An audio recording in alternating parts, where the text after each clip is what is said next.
আসসালামু আলাইকুম। সুপ্রিয় শিক্ষার্থীরা, আমরা আজ আলোচনা করব পঞ্চম শ্রেণীর গণিত বইয়ের ৫১ পৃষ্ঠার সমতল ভগ্নাংশ নিয়ে। তোমাদের বইয়ের ৫১ পৃষ্ঠায় সমতল ভগ্নাংশের অঙ্ক রয়েছে। তো আজকে আমরা সমতল ভগ্নাংশ সম্পর্কে জানব। সমতল ভগ্নাংশ কি? সমতল ভগ্নাংশ হলো দুই বা ততোধিক ভগ্নাংশের মান একই হলে সেসব ভগ্নাংশকে সমতল ভগ্নাংশ বলা হয়। তো সমতল ভগ্নাংশ আমরা কিভাবে বের করব? এটা আমরা পাবো কিভাবে? কোনো ভগ্নাংশের হর এবং লবকে একই সংখ্যা দ্বারা গুণ বা ভাগ করলে সমতল ভগ্নাংশ পাওয়া যায়। যেমন 3/1। 3 হলো হর এবং 1 হলো লব। তো সেক্ষেত্রে 3 হরকেও যদি আমরা 2 দিয়ে গুণ করি, তাহলে লবকেও 2 দিয়ে গুণ করার মাধ্যমে সমতল ভগ্নাংশ পাওয়া যাবে। তোমাদের গণিত বইয়ের ৫১ পৃষ্ঠায় 3/1 এর সমতল ভগ্নাংশ কিভাবে তৈরি করা যায়। তো সমতল ভগ্নাংশ সম্পর্কে আমরা জেনেছি যে সমতল ভগ্নাংশ হলো সমান ভগ্নাংশ, অর্থাৎ 3/1 এর সমান ভগ্নাংশ আমাদেরকে বের করতে হবে। তো সমতল ভগ্নাংশ বের করার নিয়ম হলো কোনো ভগ্নাংশের হর এবং লবকে একই সংখ্যা দ্বারা গুণ করলে ওই ভগ্নাংশের সমতল ভগ্নাংশ পাওয়া যায়। তো 3/1কে যদি আমরা একই সংখ্যা দ্বারা গুণ করি, তাহলে এটার একটি সমতল ভগ্নাংশ পাওয়া যাবে। এখন আমরা 3/1 তিনটি সমতল ভগ্নাংশ করি। আমরা 3/1কে যদি 2 দিয়ে গুণ করি এর হর এবং লবকে, আমরা জানি 3/1 হর হচ্ছে 3 এবং লব হলো 1, এবং হরকে যদি আমরা 2 দিয়ে গুণ করি এবং লবকে যদি 2 দিয়ে গুণ করি, তাহলে কত হয়? 3 দুগুণে 6, 2 একে 2। তাহলে 3/1 এর একটি সমতল ভগ্নাংশ হলো 6/2। আমরা আরেকটি সমতল ভগ্নাংশ বের করি 3 দিয়ে গুণ করে। 3/1 গুণ 3। যদি আমরা নিচে 3 দিয়ে গুণ করি, তাহলে উপরেও 3 দিয়ে গুণ করতে হবে, কারণ উপর এবং নিচ অর্থাৎ হর এবং লব উভয় সংখ্যাকে আমাদেরকে 3 দিয়ে গুণ করতে হবে। তাহলে 3 তিরিকে 9 এবং 3 একে 3। আমরা আরেকটি সমতল ভগ্নাংশ বের করি, আমরা 4 দিয়ে গুণ করি। 3/1 গুণ 4। 3 4-এ 12, 4 একে 4। তো আমরা 3টি বের করব। তো আমরা 3টি বের করেছি। 3/1 এর সমতল ভগ্নাংশ হলো 6/2, 9/3 এবং 12/4। তো আমরা 3টি সমতল ভগ্নাংশ বের করলাম। চাইলে আমরা এমন করে হর এবং লবকে 5 দিয়ে গুণ করে, 6 দিয়ে গুণ করে, 7, 8, 9, 10, 11, 12 এভাবে যত দিয়েই গুণ করব উপর এবং নিচকে, ততই আমরা সমতল ভগ্নাংশ পেয়ে যাব। এর পরবর্তীতে আছে যে 8/3 এর 4টি সমতল ভগ্নাংশ বের করো। কিভাবে? আমরা উপর এবং নিচে গুণের মাধ্যমে আমরা সমতল ভগ্নাংশ বের করছি। 8/3 গুণ 2, উপরেও গুণ 2, নিচেও গুণ। তো আমরা 4টি বের করব। 8 দুগুণে 16, 3 দুগুণে 6। আমরা আরেকটি বের করি 8/3 গুণ 3 দিয়ে। 8 3 8-এ 24, 3 তিরিকে 9।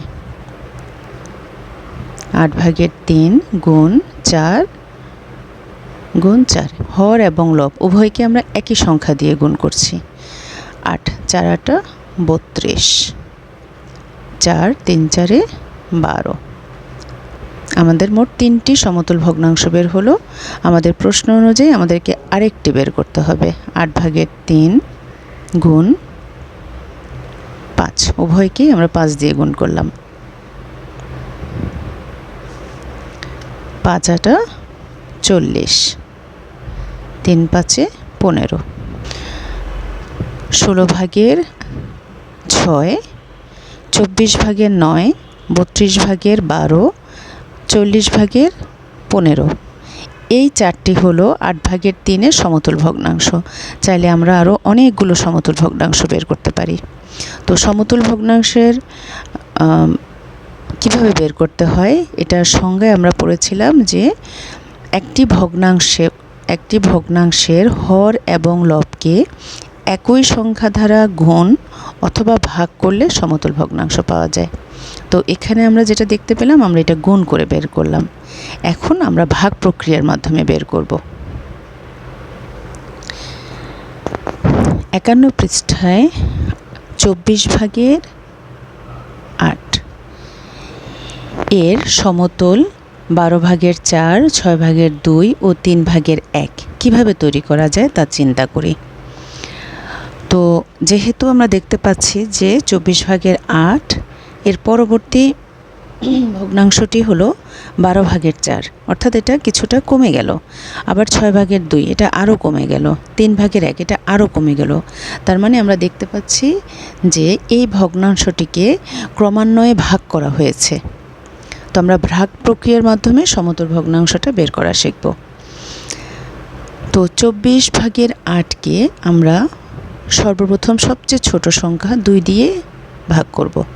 24 হর এবং লব 8 ভাগ, প্রথমে উপর এবং নিচ, হর এবং লবের সাথে আমরা 2 দেব। 12 দুগুণে 24, 12। 8কে 2 দিয়ে ভাগ করলে আমরা 2-এর নামতা পড়ব। 2 একে 2, 2 দুগুণে 4, 3 দুগুণে 6, 4 দুগুণে 8, অর্থাৎ 8-এর মধ্যে 2 4 বার যায়, 4। আমরা আবার করি 24 ভাগের 8, এখন আমরা ভাগ করব 3 দিয়ে। 3-এর নামতা আমরা 24 পর্যন্ত পড়ব। 3 একে 3, 3 দুগুণে 6, 3 তিরিকে 9, 3 চারা 12, 3 পাঁচা 15, 3 ছয় 18, 3 সাতে 21, 3 আটা 24, অর্থাৎ 24-এর মধ্যে 3 8 বার যায়, 3 আটা 24। এখন দেখো এই 8কে কি 3 দ্বারা ভাগ করা যায়? যায় না। 3 একে 3, 3 দুগুণে 6, 3 তিরিকে 9 হয়ে যায়। তাহলে এইটা দিয়ে সমতুল ভগ্নাংশ হবে না। এরপর আমরা দেখি আমরা 4 দিয়ে পারি কিনা। 24 ভাগের 8 ভাগ 4। এখন আমরা 4-এর নামতা 24 পর্যন্ত পড়ি। 4 একে 4, 4 দুগুণে 8, 3 চারে 12, 4 চারে 16, 4 পাঁচা 20, 4 ছয় 24। 24-এর মধ্যে 4 6 বার যায়। আর লবের মধ্যে আমরা 4-এর নামতা 8 পর্যন্ত পড়ব। 4 একে 4, 4 দুগুণে 8 2 বার, তো 6 ভাগের 2। এরপরে আমরা 5 দিয়ে যদি দেখি, 24-এর মধ্যে 5 দিয়ে ভাগ করলে যায় না, 8-এর মধ্যেও যায় না, তাহলে 5 বাদ। এখন আমরা 6 দিয়ে দেখব। 6 4 6 24 হবে, কিন্তু 8-এর মধ্যে 6 দিয়ে ভাগ করা যায় না। 7 দিয়ে দুটোর একটাকেও ভাগ করা যায় না। এখন আমরা 8 দিয়ে দেখব। 24 ভাগের 8 ভাগ 8। 8 একে 8, 8 দুগুণে 16, 3 আটে 24, 3। আর উপরে 8 একে 8, অর্থাৎ 8 8-এর মধ্যে একবার যাবে, 8 একে 8, তাহলে হলো 3 ভাগের 1। তো আমরা এখানে একটা জিনিস শিখলাম যে যখন কোনো সংখ্যা দিয়ে দুটোকে না যাবে, অর্থাৎ একটি সংখ্যা দিয়ে দুটোকে ভাগ করা যেতে হবে। যদি না যায় তাহলে ওটা সমতুল ভগ্নাংশ নয়, এটা ভাগ করা যাচ্ছে না। তাই যখন দুটোকেই ভাগ করা যাবে তখন সেই সংখ্যা দিয়ে হর এবং লবকে ভাগ করতে হবে। তাহলে এখানে 3টি সমতুল ভগ্নাংশ আমরা পেলাম।